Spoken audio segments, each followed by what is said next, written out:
ఉప్పు తక్కువైనా పర్వాలేదు. ఎక్కువ కాకుండా చూసుకోండి. ఉప్పు ఎక్కువైతే కలిగే అనర్థాలు, బీపీ పెరుగుతుంది.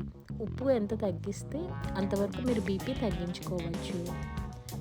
శరీరానికి వాపులు, నొప్పులు ఉంటే అవన్నీ మీకు ఎక్కువ అవుతాయి ఉప్పు ఎక్కువ తీసుకోవడం వల్ల.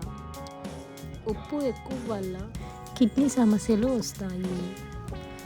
మన బాడీలో ఆక్సిజన్ సరఫరా తగ్గుతుంది. ఉప్పు ఎక్కువ తీసుకోవటం వల్ల గుండె సంబంధిత వ్యాధులు వస్తాయి. శరీరం డీహైడ్రేట్ అయిపోతుంది. కీళ్ళ నొప్పులు మరింతగా పెరుగుతాయి.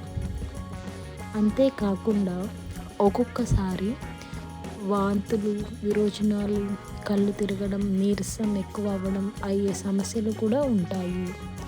కాబట్టి ఉప్పు తగ్గించండి. సో ఇక నుంచి ఉప్పు తక్కువైనా పర్వాలేదు అని అనుకోండి.